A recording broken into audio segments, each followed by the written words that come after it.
السلام علیکم ناظرین، میں ہوں آپ کا ہوسٹ نعمان شاہ۔ ناظرین، 10 محرم کے حوالہ سے تمام مسلمان صدیوں سے اس دن کو امام عالی مقام کی اس عظیم قربانی کے سلسلہ میں یاد کرتے ہیں اور مناتے ہیں۔ اور جس اہم نقطہ پر میں آج گفتگو کرنا چاہتا ہوں وہ ہے کہ اس قربانی کا اصل مقصد کیا تھا۔ سوال یہ ہے کہ ہم امام عالی مقام کی اس عظیم قربانی کو 10 محرم کے دن یاد کرتے ہیں، مگر ہم یہ سوچتے ہیں کہ کیا امام حسین نے یہ قربانی ہم لوگوں کے لیے دی تاکہ ہم اس تہوار کو ان کی عقیدت میں منائیں، اور پھر ہم یہ اپنے آپ کو لشکر حسینی میں تصور کر کے یہ سمجھیں کہ ہم جنت میں چلے جائیں گے کیونکہ ہم 10 محرم کا دن نہایت عقیدت و احترام سے مناتے ہیں۔ ہمارے پاس تو یہ وجہ موجود ہے کہ ہم ان کی یاد میں، ان کی عقیدت میں، اپنے ایمان، جذبہ ایمانی کی وجہ سے یہ دن مناتے ہیں۔ تو امام عالی مقام نے جو قربانی دی ان کے پاس کیا وجہ تھی، ہم کیوں اس پر غور نہیں کرتے؟ یہی سوال کھڑا ہوتا ہے کہ امام حسین نے کیوں یزید کی بیعت نہیں کی، کیوں انہوں نے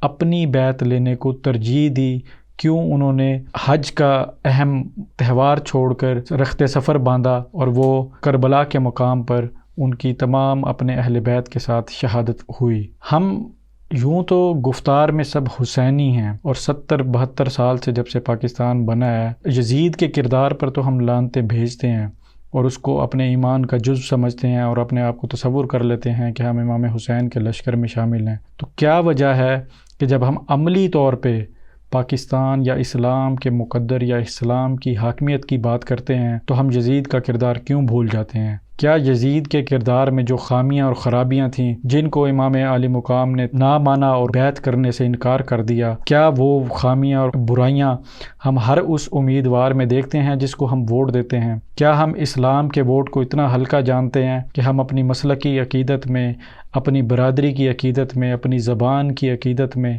وہ ووٹ کسی کو بھی دے دیتے ہیں چاہے اس کا کردار یزید سے بھی بدتر ہو؟ یا کیا اس کے کردار میں وہ خصائص موجود ہوں جو یزید کے کردار میں موجود تھے جس کی وجہ سے امام علی مقام نے یہ عظیم قربانی دی؟ ہم صحیح معنوں میں حسینی لشکر میں اس وقت شامل ہوں گے کہ جب ہم ہر اس امیدوار کو ان بنیادوں پر پرکھیں گے جن بنیادوں پر امام حسین نے یزید کو پرکھا اور اس کی بیعت سے انکار کر دیا، تو پھر ہم کہہ سکتے ہیں کہ ہم امام حسین کے لشکر میں شامل ہیں۔ 72 سال گزر گئے پاکستان بنے ہوئے، کوئی ایک بھی ایسا حسینی امیدوار ہمیں کیوں نہیں ملا؟ کوئی ایک بھی ایسا وزیر اعظم، کوئی ایک بھی ایسا حکمران کیوں نہیں ملا جو اس قافلہ کو صحیح معنوں میں اسلام کی راہ پر گامزن کر سکے؟ کیوں؟ وجہ یہ ہے کہ ہمارے پاس جو ایکسکیوز ہوتے ہیں، ہمارے سادے ایکسکیوز یہ ہیں کہ میرے علاقہ میں، میرے محلہ میں، یا جتنے بھی امیدوار کھڑے ہیں ان میں ساروں میں یہ فلاں بہتر ہے۔ فلاں کن بنیادوں پر بہتر ہے؟ ہم اس کے کردار پر روشنی نہیں ڈالتے۔ کیا اس کے کردار میں شراب، زنا، اسلام سے نفرت، اسلام سے دوری، اسلام کی ناسمجھی، یہ ساری چیزیں اگر اس کے کردار میں شامل ہیں تو ہم کہتے ہیں ہم کیا کریں، ہمیں تو یہی لوگ اویلیبل ملے تو ہم ان میں سے کسی کو ووٹ دیں گے۔ کیا امام حسین نے یہ والا ایکسکیوز اپنایا جو ہم اپنا رہے ہیں؟ امام حسین نے کس بات کو ترجیح دی؟ انہوں نے اس بات کو ترجیح دی کہ میں خود یزید کے مقابلہ میں بیعت لوں گا۔ تو ہم کیوں نہیں کھڑے ہو جاتے اگر ہمیں ایسا کوئی امیدوار نہیں مل رہا جس کو ہم سمجھیں کہ وہ کردار میں بالکل امام حسین کی سنت پر ہے یا حضور پاک صلی اللہ علیہ وسلم کے بتائے ہوئے قرآن و حدیث کے احکام پر عمل کرے گا؟ اگر کوئی ایسا کینڈیڈیٹ موجود نہیں ہے تو پھر ہم خود کیوں نہیں حسینی سنت پر عمل کرتے ہوئے اپنے حلقہ میں کیوں نہیں الیکشن لڑتے؟ ہم نے اپنی ہر جد و جہد کو کامیابی سے کیوں مشروط کیا ہے؟ ہمارا تو کام تھا حکم اذان دینا۔ جب امام حسین جب وہاں سے کوفہ کی طرف نکلے تو کیا وہ یہ گارنٹی لے کر گئے تھے کہ میری بیعت ہو جائے گی اور میں پھر خلیفہ بن جاؤں گا؟ بالکل بھی نہیں۔ ان کا کام تھا نکلنا۔